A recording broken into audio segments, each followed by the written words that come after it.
Hi everyone, welcome to poster. ನಮ್ಮ ಇವತ್ತಿನ movie Jaat. ಇದೊಂದು ಬಾಲಿವುಡ್ ಮೂವಿ ಆಗಿದೆ. ಮೂವಿ ತುಂಬಾ ಇಂಟ್ರೆಸ್ಟಿಂಗ್ ಆಗಿದೆ. ವಿಡಿಯೋನ ಕೊನೆವರೆಗೆ ನೋಡಿ. ಮೂವಿ ಸ್ಟಾರ್ಟಿಂಗ್ ನಲ್ಲಿ ಶ್ರೀಲಂಕಾದ ಜಾಫ್ನ ಊರನ್ನ ತೋರಿಸ್ತಾರೆ. ಇಲ್ಲಿ ಮ್ಯಾಂಗೋಸ್ ಕಾಡ್ನಲ್ಲಿ ಕೆಲವು ವರ್ಕರ್ಸ್ ಕೆಲಸ ಮಾಡ್ತಿರ್ತಾರೆ.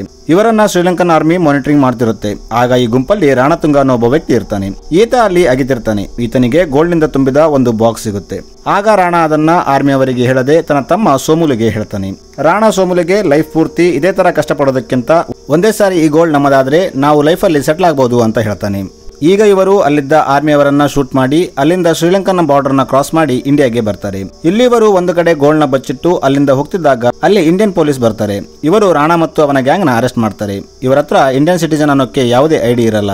ಅದಕ್ಕೆ ರಾಣ ಪೊಲೀಸರಿಗೆ ಗೋಲ್ಡ್ ಪೀಸ್ ನ ಕೊಡ್ತಾನೆ ಮತ್ತು ತನಗೆ ಮತ್ತು ತನ್ನ ಗ್ಯಾಂಗ್ಗೆ ಹೊಸ ಐಡೆಂಟಿಟಿನ ಕ್ರಿಯೇಟ್ ಮಾಡುವಂತೆ ಹೇಳ್ತಾನೆ. ಪೊಲೀಸರು ಗೋಲ್ಡ್ ತಗೊಂಡು ಹಾಗೆ ಮಾಡ್ತಾರೆ. ಸೀನ್ ಇಲ್ಲಿಂದ ಕೆಲವು ವರ್ಷಗಳ ನಂತರ ಶಿಫ್ಟ್ ಆಗುತ್ತೆ. ಇಲ್ಲಿ ರಾಷ್ಟ್ರಪತಿ ವಸುಂಧರನ ತೋರಿಸ್ತಾರೆ. ಇವರಿಗೆ ಆಂಧ್ರ ಪ್ರದೇಶದ ಮುತ್ತುಪಲ್ಲಿ ಎಂಬ ಊರಿಂದ ಒಂದು ಲೆಟರ್ ಬಂದಿರುತ್ತೆ. ಅದನ್ನ ಒಬ್ಬ ಹುಡುಗಿ ಬರೆದಿರ್ತಾಳೆ. ಆ ಲೆಟರ್ ಮೇಲೆ ರಕ್ತದ ಕಲೆಗಳಿರುತ್ತೆ. ಅದರಲ್ಲಿ ಆ ಹುಡುಗಿ ನಮ್ಮ ಊರಲ್ಲಿ ತುಂಬಾ ದೌರ್ಜನ್ಯ ನಡೀತಿದೆ, ದಯವಿಟ್ಟು ನಮ್ಮನ್ನ ಕಾಪಾಡಿ ಅಂತ ಬರೆದಿರ್ತಾಳೆ. ಆಗ ವಸುಂಧರ ಸಿಬಿಐ ಆಫೀಸರ್ ಸತ್ಯಮೂರ್ತಿನ ಕರೆದು ಅಷ್ಟಕ್ಕೂ ಆ ಊರಲ್ಲಿ ಏನ್ ನಡೀತಾ ಇದೆ ನನಗೆ ಗೊತ್ತಾಗ್ಬೇಕು, ನೀನು ಹೋಗಿ ನೋಡು ಅಂತ ಹೇಳ್ತಾರೆ. ಈಗ ನಮಗೆ ಮುತ್ತುಪಲ್ಲಿ ಊರನ್ನ ತೋರಿಸ್ತಾರೆ. ಇಲ್ಲಿ ಕೆಲವು ರೈತರು ಹೊಲದಲ್ಲಿ ಕೆಲಸ ಮಾಡ್ತಿದ್ದಾಗ ಅವರಿಗೆ ಅಲ್ಲಿ ಡೆಡ್ ಬಾಡಿಗಳು ಸಿಗುತ್ತೆ. ಆಗ ಅಲ್ಲಿ ವಿಜಯಲಕ್ಷ್ಮಿ ಅನ್ನೋ ಪೊಲೀಸ್ ಆಫೀಸರ್ ಬರ್ತಾಳೆ. ವಿಜಯಲಕ್ಷ್ಮಿ ಇದೆಲ್ಲ ಯಾರು ಮಾಡಿದ್ದು ಅಂತ ಕೇಳ್ತಾರೆ. ಆದ್ರೆ ಒಬ್ಬರು ಮುಂದೆ ಬರಲ್ಲ. ಅವರು ತಮ್ಮ ಕಡೆಯವರ ಹೆಣದ ಮುಂದೆ ಕೂತು ಅಳತಿರ್ತಾರೆ. ಈಗ ವಿಜಯಲಕ್ಷ್ಮಿಗೆ ಇದೆಲ್ಲ ರಾಣತುಂಗ ಮಾಡಿದ್ದಾನೆ ಅಂತ ಗೊತ್ತಾಗುತ್ತೆ. ಆಗ ಆಕೆ ರಾಣತುಂಗನ ಹಿಡಿಬೇಕಂತ ತನ್ನ ಸೀನಿಯರ್ಗೆ ಕಾಲ್ ಮಾಡಿ ಹೇಳ್ತಾರೆ. ಆದ್ರೆ ಸೀನಿಯರ್ ಬೇಡ ಅಂತ ಹೇಳಿದ್ರು ಕೇಳದೆ ಲಕ್ಷ್ಮಿ ಈಗ ರಾಣನ ಹಿಡಿಯೋಕೆ ಹೋಗ್ತಾಳೆ. ದಾರಿಯಲ್ಲಿ ಕಾನ್ಸ್ಟೇಬಲ್ಗೆ ಆಕೆ ರಾಣನ ಹಿಡಿಯೋಕೆ ಹೋಗ್ತಿದ್ದಾರೆ ಅಂತ ಗೊತ್ತಾಗುತ್ತೆ. ಆಗ ಅವರು ದಾರಿಯಲ್ಲಿ ಇಳಿದು ಬಿಡ್ತಾರೆ. ಆದ್ರೆ ಉಳಿದವರು ರಾಣನ ಹಿಡಿಯೋಕೆ ಹೋಗ್ತಾರೆ. ರಾಣ ಮನೆಗೆ ಬಂದಾಗ ಲಕ್ಷ್ಮಿ ರಾಣ ಕಡೆಯವರಿಗೆ ಹೊಡಿತಿರ್ತಾಳೆ. ಇದನ್ನೆಲ್ಲ ನೋಡ್ತಿದ್ದ ರಾಣ ತಾಯಿ ತನ್ನ ಕಡೆಯವರಿಗೆ ಲಕ್ಷ್ಮಿನ ಸಾಯಿಸುವಂತೆ ಹೇಳ್ತಾಳೆ. ಆಗ ಅಲ್ಲಿ ರಾಣ ವೈಫ್ ಭಾರತಿ ಬರ್ತಾಳೆ. ಭಾರತಿ ಲಕ್ಷ್ಮಿಗೆ ನೀವು ಅಷ್ಟಾಕೆ ಕಷ್ಟಪಡ್ತಿದ್ದೀರಾ, ಮೊದಲು ಒಳಗೆ ಬನ್ನಿ ಮಾತಾಡೋಣ ಅಂತ ಹೇಳ್ತಾಳೆ.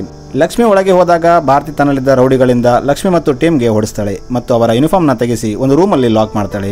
ಇಲ್ಲಿ ಭಾರತಿ ಲಕ್ಷ್ಮಿಗೆ ರಾಣತುಂಗ ಮನುಷ್ಯ ಅಲ್ಲ, ಅವನೊಬ್ಬ ರಾವಣ. ಇಲ್ಲಿ ನಿಮ್ಮನ್ನ ಕಾಪಾಡೋಕೆ ರಾಮ ಯಾಕೆ, ಹನುಮನು ಕೂಡ ಬರಕ್ಕಾಗಲ್ಲ ಅಂತ ಹೇಳ್ತಾಳೆ. ಸೀನ್ ಇಲ್ಲಿಂದ ಕಟ್ ಆಗಿ ಮೂವಿಯ ಮೇನ್ ಲೀಡ್ ಬಲ್ದೇವ್ ಸಿಂಗ್ ಪ್ರತಾಪ್ ನ ತೋರಿಸ್ತಾರೆ. ಬಲ್ದೇವ್ ಟ್ರೈನ್ ಅಲ್ಲಿ ಎಲ್ಲೋ ಹೋಗ್ತಿರ್ತಾನೆ. ಆಗ ಟ್ರೈನ್ ಒಂದು ಕಡೆ ನಿಂತು ಬಿಡುತ್ತೆ. ಆಗ ಬಲ್ದೇವ್ ಕೆಳಗಿಳಿದು ಟಿಸಿಗೆ ಟ್ರೈನ್ ಸ್ಟಾಪ್ ಆಗಿದ್ದಕ್ಕೆ ಕಾರಣ ಕೇಳ್ತಾನೆ.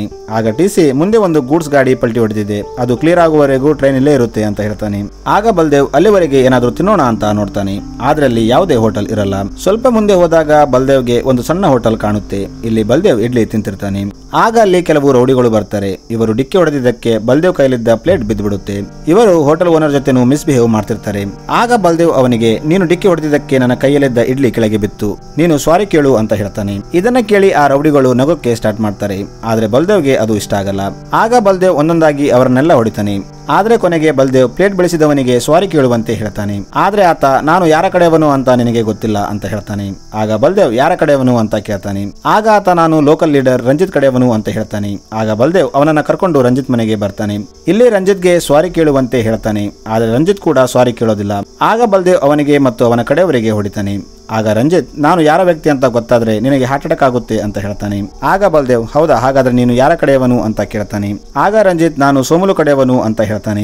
ಈಗ ಬಲ್ದೇವ್ ರಂಜಿತ್ ನ ಕರ್ಕೊಂಡು ಸೋಮುಲು ಹತ್ರ ಬರ್ತಾನೆ. ಇಲ್ಲಿ ಸೋಮುಲು ಒಂದು ರಿಜಿಸ್ಟರ್ ಆಫೀಸ್ ನಲ್ಲಿರ್ತಾನೆ. ಈತ ಇಲ್ಲಿ ಜನರಿಗೆ ಹೆದರಿಸಿ ಅವರಿಂದ ಅವರ ಜಾಗವನ್ನ ತನ್ನ ಹೆಸರಿಗೆ ಬರೆಸಿರ್ತಾನೆ. ಈಗ ಇಲ್ಲಿ ಬಲ್ದೇವ್ ಬರ್ತಾನೆ. ಬಲ್ದೇವ್ ಸೋಮುಲಿಗೆ ಸಾರಿ ಕೇಳುವಂತೆ ಹೇಳ್ತಾನೆ. ಆದ್ರೆ ಸೋಮುಲು ಕೂಡ ಸಾರಿ ಕೇಳೋದಿಲ್ಲ. ಅವನು ಅವರ ಕಡೆಯವರಿಗೆ ಬಲ್ದೇವ್ನ ಮುಗಿಸುವಂತೆ ಹೇಳ್ತಾನೆ. ಆದ್ರೆ ಬಲ್ದೇವ್ ತುಂಬಾ ಸ್ಟ್ರಾಂಗ್ ಆಗಿರ್ತಾನೆ. ಇಲ್ಲಿ ಸ್ಟೋರಿ ಮತ್ತೆ ರಿಪೀಟ್ ಆಗುತ್ತೆ. ಎಲ್ಲರನ್ನ ಹೊಡೆದ ಮೇಲೆ ಬಲ್ದೇವ್ ಸೋಮುಲಿಗೆ ಸಾರಿ ಕೇಳುವಂತೆ ಹೇಳ್ತಾನೆ. ಆಗ ಸೋಮುಲು ನನ್ನ ಅಣ್ಣ ಯಾರು ಅಂತ ಗೊತ್ತಾ, ಅವನಿಗೆ ನಿನ್ನ ಬಗ್ಗೆ ಗೊತ್ತಾದ್ರೆ ನೀನು ಪ್ರಾಣದಿಂದ ಉಳಿಯೋದಿಲ್ಲ ಅಂತ ಹೇಳ್ತಾನೆ. ಆಗ ಬಲ್ದೇವ್ ಸರಿ ಹಾಗಾದ್ರೆ ಬಾ ಅವನ ಹತ್ರನೇ ಹೋಗಿ ಸಾರಿ ಕೇಳಿಸುವಂತೆ ಅಂತ ಹೇಳ್ತಾನೆ. ಈಗ ಇವರು ರಾಣತುಂಗ ಹತ್ರ ಬರ್ತಾರೆ. ಇಲ್ಲಿ ಬಲ್ದೇವ್ ರಾಣಗೆ ನೋಡು ನಾನು ಇಡ್ಲಿ ತಿಂತಿದ್ದೆ, ಆಗ ಇವನು ಬಂದು ಡಿಕ್ಕಿ ಹೊಡೆದ, ಸಾರಿ ಕೇಳಂದ್ರೆ ರಂಜಿತ್ ಹೆಸರು ಹೇಳಿದ್ದ, ರಂಜಿತ್ಗೆ ಸಾರಿ ಕೇಳಂದ್ರೆ ಸೋಮುಲು ಹೆಸರು ಹೇಳಿದ್ದ, ಸೋಮುಲಿಗೆ ಸಾರಿ ಕೇಳಂದ್ರೆ ನಿನ್ನ ಹೆಸರು ಹೇಳಿದ್ದ, ಈಗ ಏನು ಮಾಡೋಣ, ಸಾರಿ ಕೇಳ್ತೀಯಾ ಅಥವಾ ನಿನ್ನ ಮೇಲೆ ಯಾರಾದ್ರೂ ಇದ್ದಾರಾ ಅಂತ ಕೇಳ್ತಾನೆ. ಆಗ ರಾಣ ತನ್ನ ತಮ್ಮನಿಗೆ ಒಂದು ಸಾರಿಗೋಸ್ಕರ ಈ ವಿಷಯನ ಇಷ್ಟು ದೊಡ್ಡದು ಮಾಡೋ ಅವಸರ ಇದ್ದಿಲ್ಲ ಅಂತ ಹೇಳ್ತಾನೆ. ಆಮೇಲೆ ರಾಣತುಂಗ ಬಲ್ದೇವ್ಗೆ ಸಾರಿ ಕೇಳ್ತಾನೆ. ಆಗ ಬಲ್ದೇವ್ ಇದೇ ನನಗೆ ಬೇಕಾಗಿದ್ದು, ಆಯ್ತು ನಾನು ಈಗ ಇಲ್ಲಿಂದ ಹೋಗ್ತೀನಿ ಅಂತ ಹೇಳ್ತಾನೆ. ಈಗ ಬಲ್ದೇವ್ ಅಲ್ಲಿಂದ ಹೋಗ್ತಿದ್ದಾಗ ಅವನಿಗೆ ಅಲ್ಲಿ ಪೊಲೀಸ್ ಯೂನಿಫಾರ್ಮ್ ಕಾಣುತ್ತೆ. ಅದರ ಮೇಲೆ ರಕ್ತದ ಕಲೆಗಳಿರುತ್ತೆ. ಬಲ್ದೇವ್ ಯೂನಿಫಾರ್ಮ್ ತಗೊಂಡು ರಕ್ತದ ಕಲೆಗಳನ್ನ ಫಾಲೋ ಮಾಡ್ತಾ ಆ ಲೇಡೀಸ್ ಪೊಲೀಸ್ ಇದ್ದ ಜಾಗಕ್ಕೆ ಬರ್ತಾನೆ. ಬಲ್ದೇವ್ ಅವರಿಗೆ ಯೂನಿಫಾರ್ಮ್ ಕೊಡ್ತಾನೆ. ಈಗ ಅವರು ಬಟ್ಟೆ ಹಾಕೋತಾರೆ. ಬಲ್ದೇವ್ ರಾಣಗೆ ಇದೆಲ್ಲ ಏನು ಅಂತ ಕೇಳ್ತಾನೆ. ಆದ್ರೆ ರಾಣ ಈಗ ಫೈಟ್ ಮೂಡಲ್ಲಿರ್ತಾನೆ. ರಾಣ ಬಲ್ದೇವ್ಗೆ ಶೂಟ್ ಮಾಡೋದ್ರಲ್ಲಿರ್ತಾನೆ. ಆಗ ಬಲ್ದೇವ್ ಕೂಡ ಗನ್ ತಗೊಂಡು ರೆಡಿ ಆಗ್ತಾನೆ. ಆಗ ರಾಣ ವೈಫ್ ಭಾರತಿ ಈಗ ನಮಗೆ ಅತಿ ಮುಖ್ಯ ಕೆಲಸ ಇದೆ, ಈ ಟೈಮಲ್ಲಿ ಇವರನ್ನ ಇಲ್ಲಿ ಸಾಯಿಸೋದು ಬೇಡ, ಅವರನ್ನ ಹೋಗಕ್ಕೆ ಬಿಡು ಬಿಡು ಅಂತ ಹೇಳ್ತಾಳೆ. ಆಗ ರಾಣಾ ಭಾರತಿ ಮಾತು ಕೇಳಿ ಅವರನ್ನ ಅಲ್ಲಿಂದ ಹೋಗಕ್ಕೆ ಬಿಡ್ತಾನೆ. ಆದ್ರೆ ದಾರಿಯಲ್ಲಿ ಬಲ್ದೇವ್ ಪೊಲೀಸರ ಜೊತೆ ಹೋಗ್ತಿದ್ದಾಗ ರಾಣಾ ಕಡೆಯವರು ಇವರ ಮೇಲೆ ಅಟ್ಯಾಕ್ ಮಾಡ್ತಾರೆ. ಆಗ ಒಬ್ಬ ಕಾನ್ಸ್ಟೇಬಲ್ಗೆ ಬುಲೆಟ್ ಬೀಳುತ್ತೆ. ಆಕೆ ಇಂಜರ್ಡ್ ಆಗ್ತಾಳೆ. ಬಲ್ದೇವ್ ಆಕೆಯನ್ನ ಕಾಪಾಡಬೇಕಂತ ಊರೊಳಗೆ ಹೋಗ್ತಾನೆ. ಆದ್ರೆ ಊರಲ್ಲಿ ಯಾರು ಇವರಿಗೆ ಹೆಲ್ಪ್ ಮಾಡ್ತಿರಲ್ಲ. ಆಗ ಬಲ್ದೇವ್ಗೆ ರಾಣಾ ಕಾಲ್ ಮಾಡ್ತಾನೆ. ರಾಣಾ ಬಲ್ದೇವ್ಗೆ ಆ ಊರಲ್ಲಿ ಯಾರು ನಿನಗೆ ಹೆಲ್ಪ್ ಮಾಡಲ್ಲ, ನಾನು ಒಂದೊಂದಾಗಿ ಅವರನ್ನೆಲ್ಲ ಸಾಯಿಸಿದ ಮೇಲೆ ನಿನ್ನ ಮುಖ ನೋಡ್ಬೇಕು ಅಂತ ಹೇಳ್ತಾನೆ. ಈಗ ಬಲ್ದೇವ್ ಲಕ್ಷ್ಮಿಗೆ ಇದೆಲ್ಲ ಏನು ನಡೀತಾ ಇದೆ, ಇಲ್ಲಿ ಲಾ ಅಂಡ್ ಆರ್ಡರ್ ಇಲ್ವಾ ಅಂತ ಕೇಳ್ತಾನೆ.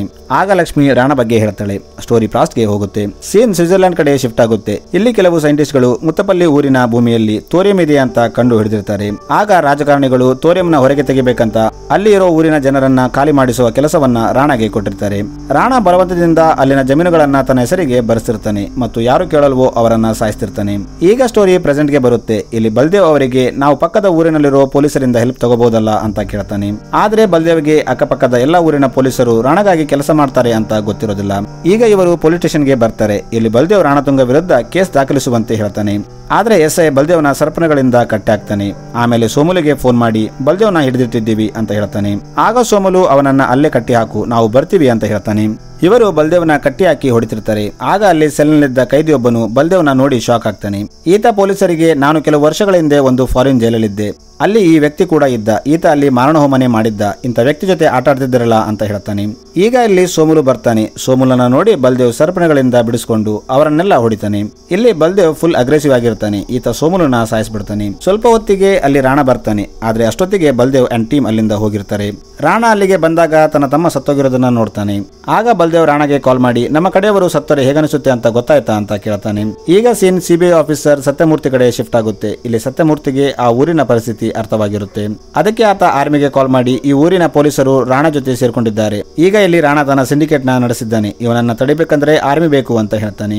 ಆಗ ಆರ್ಮಿ ಆಫೀಸರ್ ಆರ್ಮಿ ಬೇರೆ ಕೆಲಸದಲ್ಲಿ ಬಿಸಿ ಇದೆ, ಆದ್ರೆ ನಮ್ಮ ಒಬ್ಬ ಸೋಲ್ಜರ್ ಆ ಊರಿನ ಕಡೆ ಇದ್ದಾನೆ, ಅವನಿಗೆ ಇನ್ಫಾರ್ಮ್ ಮಾಡಿದ್ರೆ ಅವನೊಬ್ಬನೇ ಎಲ್ಲರನ್ನ ಮುಗಿಸ್ಬಿಡ್ತಾನೆ ಅಂತ ಹೇಳ್ತಾನೆ. ಆಕ್ಚುಲಿ ಅದು ಬೇರೆ ಯಾರು ಅಲ್ಲ, ಬಲ್ದೇವ್ ಸಿಂಗ್ ಪ್ರತಾಪ್ ಆಗಿರ್ತಾನೆ. ಈ ಕಡೆ ರಾಣಾ ಊರಿನ ಜನರನ್ನ ಒಂದು ಕಡೆ ಜಮಾ ಮಾಡಿ ಅವರಿಂದ ಲ್ಯಾಂಡ್ ಪೇಪರ್ ಮೇಲೆ ಸೈನ್ ಮಾಡಿಸಿರ್ತಾನೆ. ರಾಣಾ ತನ್ನ ಜನರೊಂದಿಗೆ ರೆಡಿ ಆಗಿರ್ತಾನೆ, ಏಕೆಂದ್ರೆ ಬಲ್ದೇವ್ ಇಲ್ಲಿ ಯಾವಾಗಲಾದ್ರೂ ಅಟ್ಯಾಕ್ ಮಾಡಬಹುದು ಅನ್ಕೊಂಡಿರ್ತಾನೆ. ರಾಣಾ ಅಂದ್ಕೊಂಡಂಗೆ ಬಲ್ದೇವ್ ಅಲ್ಲಿ ಅಟ್ಯಾಕ್ ಮಾಡ್ತಾನೆ. ಬಲ್ದೇವ್ ಒಬ್ಬನೇ ಇದ್ದರೂ ರಾಣಾ ಮತ್ತು ಅವನ ಗ್ಯಾಂಗ್ ಮೇಲೆ ಬಾರಿ ಬೀಳ್ತಿರ್ತಾನೆ. ಇಲ್ಲಿ ರಾಣಾ ಮತ್ತು ಬಲ್ದೇವ್ ನಡುವೆ ಧಮಾಕ ಆಕ್ಷನ್ ನಡೆಯುತ್ತೆ. ಬಲ್ದೇವ್ ಎಲ್ಲರನ್ನ ಸಾಯಿಸ್ಬಿಡ್ತಾನೆ ಮತ್ತು ಕೊನೆಗೆ ರಾಣತುಂಗನ ಕೂಡ ಸಾಯಿಸ್ಬಿಡ್ತಾನೆ. ಇಲ್ಲಿ ರಾಷ್ಟ್ರಪತಿಗೆ ಮೂವಿ ಸ್ಟಾರ್ಟಿಂಗ್ ನಲ್ಲಿ ಲೆಟರ್ ಬರೆದ ಹುಡುಗಿಯನ್ನ ತೋರಿಸ್ತಾರೆ. ಬಲ್ದೇವ್ ಆಕೆಗೆ ನಿನಗೆ ನನ್ನ ಅವಶ್ಯಕತೆ ಯಾವಾಗಿದ್ರು ನಾನು ಬರ್ತೀನಿ ಅಂತ ಹೇಳ್ತಾನೆ. ಈ ಕಡೆ ರಾಣಾ ಹೆಂಡತಿ ರಾಣಾ ಸತ್ತೋಗಿದ್ದಾನೆ ಅಂತ ಕೇಳಿ ತನ್ನನ್ನು ತಾನು ಶೂಟ್ ಮಾಡ್ಕೋತಾಳೆ. ಇದನ್ನ ನೋಡಿ ರಾಣಾ ತಾಯಿಗೆ ಹಾರ್ಟ್ ಅಟ್ಯಾಕ್ ಆಗುತ್ತೆ. ಈ ಕಡೆ ಸಿಬಿಐ ಆಫೀಸರ್ ರಾಷ್ಟ್ರಪತಿಗೆ ಕಾಲ್ ಮಾಡಿ ಬಲ್ದೇವ್ ಅನ್ನು ಆರ್ಮಿ ಆಫೀಸರ್ ರಾಣತುಂಗನ ಮುಗಿಸ್ಬಿಟ್ಟ, ಈಗ ಈ ಊರಿಗೆ ಯಾವ ತೊಂದರೆ ಇಲ್ಲ ಅಂತ ಹೇಳ್ತಾನೆ. ಇದನ್ನ ಕೇಳಿ ರಾಷ್ಟ್ರಪತಿ ಖುಷಿ ಆಗ್ತಾರೆ. ಸೊ ಮೂವಿ ಇಲ್ಲಿಗೆ ಎಂಡ್ ಆಗುತ್ತೆ.